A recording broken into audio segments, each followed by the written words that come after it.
경남 지역 이슈를 심층 분석하는 시간 헬로 이슈 토크입니다. 부산시가 안전한 식수 확보를 위해서 추진한 낙동강 통합 물관리 방안이 낙동강유역 물관리위원회를 통과했습니다. 대체 취소원은 경남인데요. 여러 가지 이유로 환경단체에서 반발하고 있습니다. 행정과 시민단체 입장들을 오늘 꼼꼼히 분석해 보겠습니다. 오늘 함께해 주실 두 분 나오셨어요. 마창진 환경련 낙동강 특별위원회 이미자 위원장님 나오셨습니다. 반갑습니다. 네, 반갑습니다. 네, 창원시의회 전홍표 의원님 나오셨습니다. 반갑습니다. 네, 반갑습니다.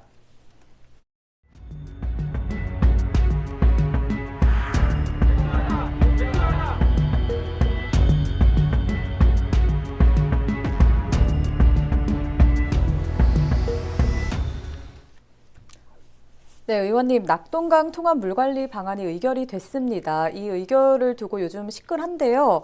먼저 관계부터 파악해 보죠. 부산은 물을 가져가려고 하고 또 창녕과 합천은 물을 못 가져가게 한다. 가장 단순하게는 이렇게 보여지는데 정확하게 이야기 좀 해주시죠. 네, 그렇습니다. 단순하게 말씀드린 것처럼 부산은 물을 가져가야 되겠고 합천과 창녕은 물을 주기 좀 어렵다는 내용입니다.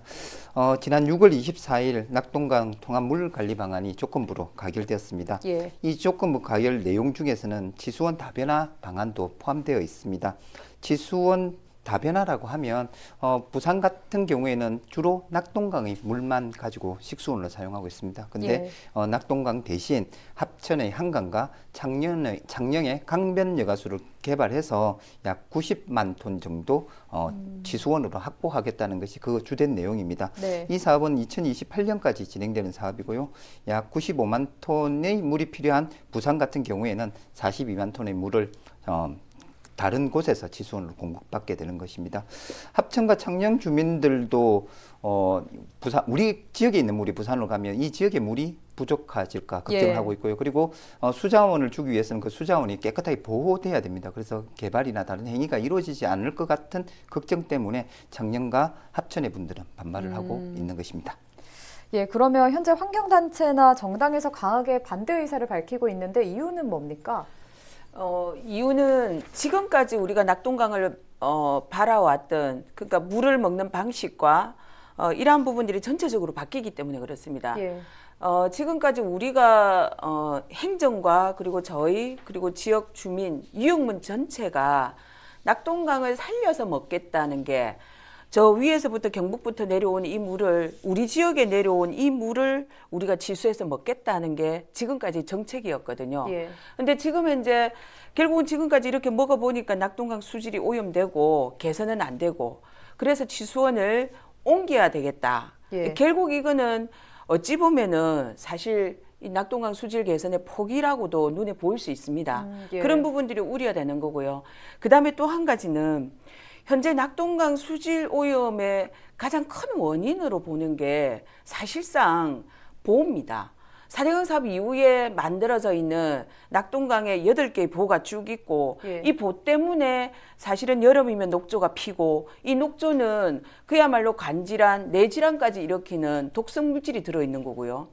그 다음에 또 한 가지는 이 보 때문에 위에서 내려오는 오염 물질들이 밑으로 싹 내려가면서 자정 능력에 의해서 정화되고 하는 이러한 부분들이 안 되고 보에 의해서 오염 물질이 착착 쌓여 있는 이러한 현상을 보이거든요. 그러면 지금 현재 딱 필요한 거는 사실은 보부터 없애보는 게 가장 수질 개선 효과를 보는 거거든요. 근데 수질 개선을 한다고 하면서 수질 개선에 대한 가장 큰 효과를 볼 수 있는 보험 문제는 여기서 언급도 안 했습니다. 그러면서 이렇게 노력해도 수질 개선이 안 되니 지수원을 옮겨야 되겠다. 요 결정이 이번 결정이거든요. 그래서 저희로서는 자칫 잘못하면 낙동강 수질 포기, 시민들의 관심을 낙동강으로부터 뺏을 수 있고 이러한 과정들을 통해서 결국은 낙동강의 수질 오염이 더 가속화될 수 있다는 그런 우려를 하는 겁니다.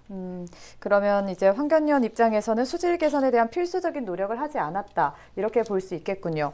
사실 낙동강 유역 물관리 정책에 대한 불신이 기저에 있다 이렇게도 보여지는데 여기에 대해서는 어떻게 보십니까? 네, 사실 지금까지 낙동강을 살리기 위해서 우리 시민들도 많이 노력했거든요.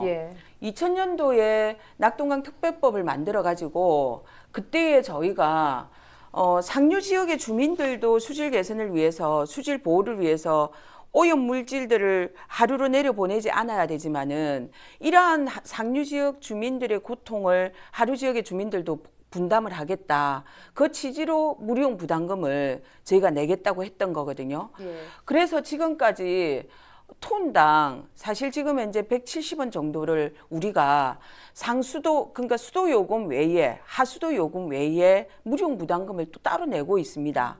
요 비용은 상류 지역의 주민들이 수질 보호를 위해서 고통을 받는 이러한 부분들에 대해서 일정 정도 저희가 기금의 성격으로 내고 있는 거거든요. 예. 그런데 지금 현재 수질은 이렇게 지금 엉망으로 돼 있는 거고, 근데 엉망으로 돼 있는데 말씀드렸지만은 그 원인을 찾아서 제거하지 않고 엉뚱하게 지금 현재 취수원 이전 쪽으로 가고 있으니 예. 저희로서는 불신이 큰 거고요. 그 다음에 또 하나, 이번에 최종적으로 이 취수원 이전 문제를 결정한 단위가 예. 낙동강 유역 물관리위원회라고요. 문재인 정부 들어오면서 만들어진 위원회입니다. 그런데 이 위원회의 성격이 굉장히 중요한데 사실은 이 위원회는 기존의 행정위원회하고 다릅니다. 예. 그야말로 민과 간의 소통, 민과 민의 소통, 그리고 상류와 하류 지역의 주민들의 소통, 그리고 여기에서는 소통을 통해서 분쟁을 없애고 예. 갈등을 없애고 합의를 통해서 도출하는 최종적인 의견을 도출하는 이런 성격을 가지고 있는 겁니다. 예. 흔히 우리가 얘기하는 거버넌스의 개념이죠. 그런데 이 기구가 이번에 주민들이 여전히 반대하고 있고 그동안 낙동강 유역에서 낙동강 살리기 운동을 30년 이상 해온 환경단체조차도 반대하고 있는 이 안을 예. 사전에 충분한 소통하지 않고 협의하지 않고 합의안을 도출하지 않고 그야말로 환경부의 안대로 그냥 밀어붙인 거죠. 밀어붙여서 결정한 거죠. 이러한 상태에서 본다면 지금 현재 이 정부의 안은 예. 이후에도 큰 갈등을 겪을 수밖에 없다. 이렇게 보고 있습니다. 소통을 하기 위한 조직인데 소통이 좀 아쉽다라는 말씀을 네. 해주셨습니다.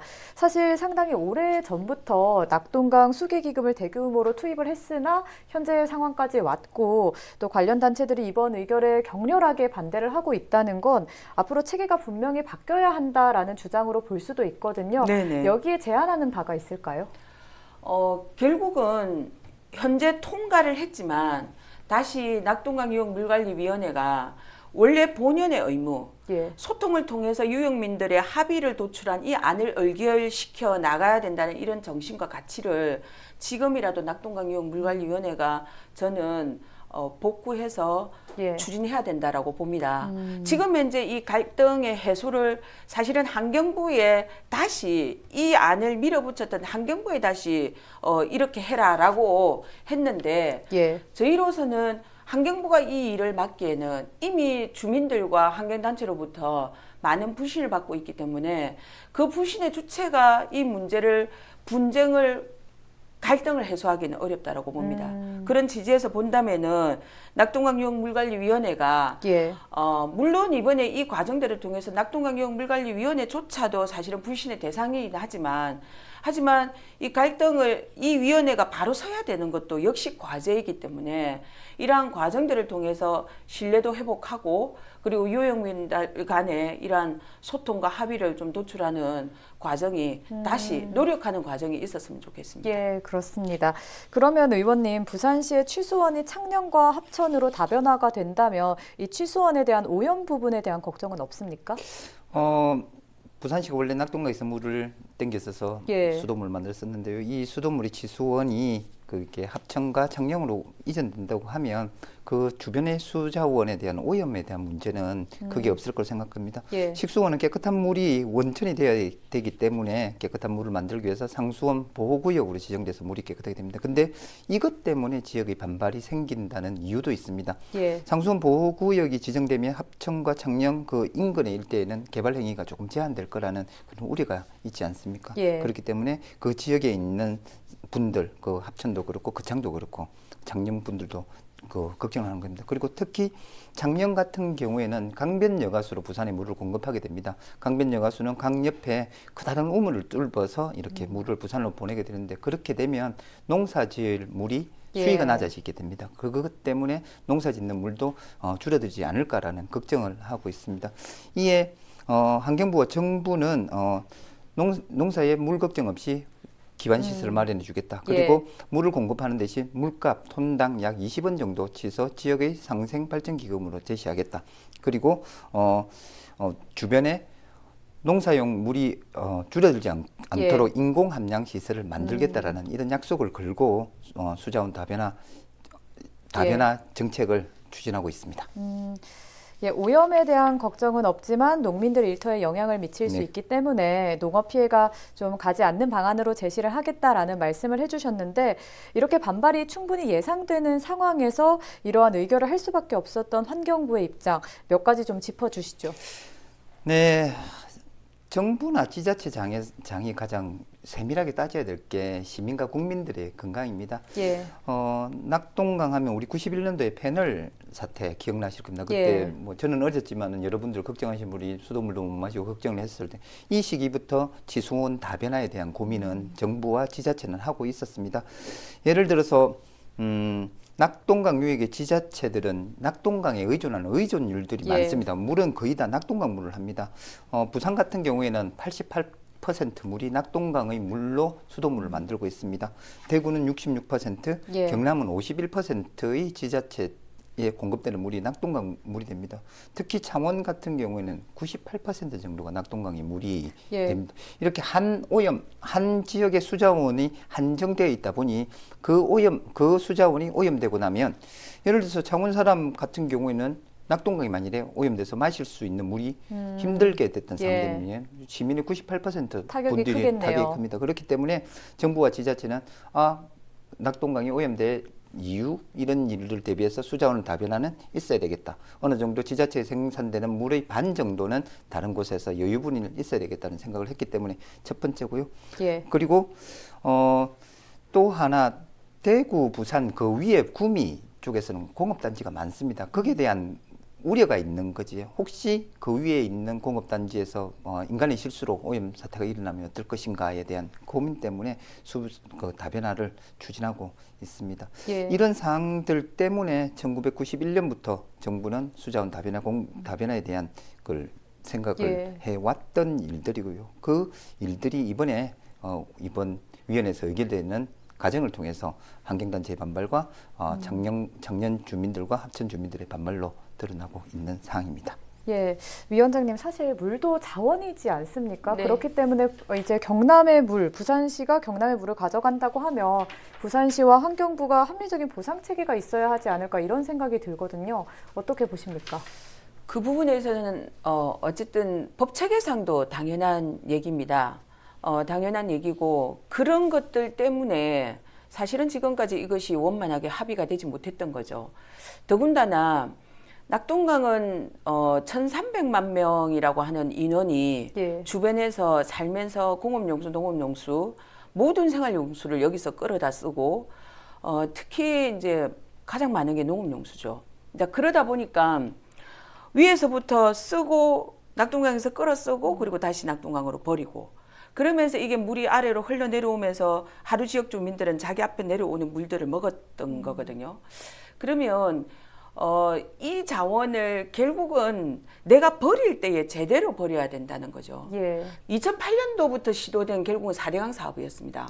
이 4대강 사업이 추진되고 난 이후에 지금 이제 급격하게 BOD는 여전히 개선 효과를 보고 있는데 왜냐하면 4대강 사업 이후에 녹조가 확 피니까 정부가 엄청 걱정이 됐거든요. 그러니까 수조 원의 예산을 한꺼번에 넣어가지고 그러니까 인처리 시설을 한 겁니다. 그러고 나니까 개선 효과가 있었거든요. 그럼에도 불구하고 녹조 문제가 해결 안 되는 거는 결국은 보 때문입니다.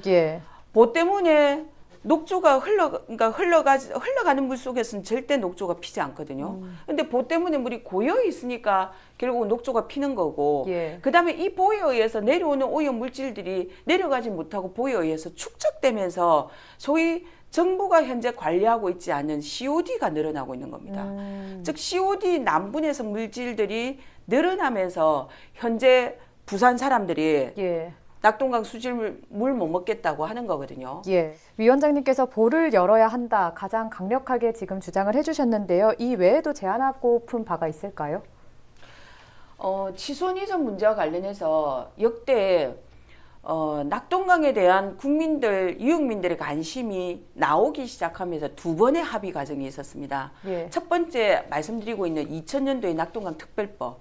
이 과정을 통해서 낙동강 물을 그동안에 있었던 치손 이전 문제를 우리가 더 이상 거론하지 말고 예. 일단 낙동강을 살려서 먹자. 이게 2000년도의 합의입니다. 그 다음에 이것이 쭉 오면서 4대강 사업이 들어오면서 결국은 다시 수질이 악화되면서 하류 지역에 치손 이전 문제가 또 나옵니다. 그래서 2018년도에 예. 낙동강 치손 이전 문제를 어떻게 할 것인지 환경부가 사실은 낙동강 유흥민들에게 좀 의논을 좀 해달라 했던 예. 게 있습니다. 그것이 2018년 11월 달부터 시작해서 2019년 7월 달까지 이 논의가 진행된 게 있습니다. 그 논의가 소위 얘기하면 그 당시에 경상북도부터 시작해서 밑에 그러니까 부산시, 광역시까지 국장급들이 다 참여하고 대구지방청, 낙동강청, 청장이 다 참여하고 그리고 NGO가 시민사회단체가 다 참여했습니다. 그리고 예. 각 부문별로 축산업 그리고 상공계 쪽 그리고 농업 쪽 다 참여해가지고 한 100여 명이 참여한 가운데서 사실 치손 이전 문제에 대해서 논의를 한 게 있습니다. 예. 그때에 저희가 그 논의가 바로 이 낙동강 통합물관리 방안 근데 예. 요 의결서입니다. 근데 여기를 보면 사실은 여기에서 논의됐던 게 뭐였냐면은 합의가 잘 안 된다. 지금 이것에 대해서 어쨌든 치손 이전을 하게 되면 예. 낙동강 수질에 대한 포기로 보이기 때문에 이 부분에 대한 보완이 필요하고 그 다음에 과연 수질을 현재 치손 이전밖에 없느냐. 예. 지금까지 우리가 BOD 중심으로 관리를 해왔는데 남부 내성 물질을 지금부터 집중적으로 관리하면 수질 문제와 관련해서 일정 정도 해결될 수 있지 않겠느냐 예. 하는 그런 부분과 관련해서 이 의결서를 제안하면서 예. 결국은 낙동강유역물관리위원회가 뜨면 출범하면 여기에서 공식적으로 TF팀을 꾸려가지고 여기에서 다시 논의하자. 이런 결과가 2019년도에 있었습니다. 예. 그러면 중요한 거는 이번에 이것을 통과시킬 게 아니라 다시 이 의결대로 내부적으로 TF팀을 꾸려가지고 유흥민들의 합의를 도출하는 과정을 거쳤으면 사실은 이번에 이런 큰 반발들은 예. 이렇게까지는 없었을 것이다. 지금이라도 그래서 이런 부분들을 낙동강유역물관리위원회가 그리고 예. 환경부가 다시 협의 과정을 거치는 것이 저는 마땅하다고 생각합니다. 예, 그렇습니다. 이번 의결은 말 그대로 조건부입니다. 그렇기 때문에 의결로 끝난 상황이 아니거든요. 마지막으로 의원님께서 앞으로 어떤 부분이 고려됐으면 하는지 한 말씀 해주시죠.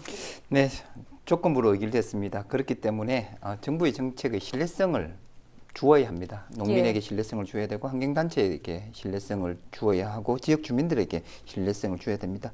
정부는 2030년까지 낙동강 수질을 2등급으로 만들겠다고 말씀하셨습니다. 이 약속 지켜주셔야 되고요. 그리고 예. 낙동강 보호 처리에 대한 게 언급이 되지 않았습니다. 이거는 사회적 합의가 있었습니다. 어떻게 하자는 그 사회적 합의에 지킬 수 있는 방안을 마련해야 될 것 같습니다. 예. 그리고 이 물을 주는 쪽에서 이럴 수 있는 손해적인 요소를 물을 얻을 수 있는 쪽에서 보상해주는 그런 정책적인 사회적 합의도 이루어내야 될 것 같습니다. 네, 오늘 이렇게 부산시의 낙동강 취수원 다변화와 관련해서 이야기를 나눠봤습니다. 오늘 함께해 주신 두 분 고맙습니다. 네, 고맙습니다. 네, 양쪽을 모두 만족시키는 정책이란 대립하는 두 집단 혹은 조직이 소통하고 협의해서 이해와 배려라는 핵심 키워드를 전반에 녹인 결정체입니다. 양측의 주장이 대립하는 현재 낙동강 취수원 다변화 사안이 어떤 문제보다 선결해야 할 과제로 보이는데요. 해결 과정을 이슈토크에서도 지속적으로 분석해서 도민의 이해를 돕는 역할을 하겠습니다. 오늘 헬로 이슈토크 여기까지입니다. 함께해 주신 여러분 고맙습니다.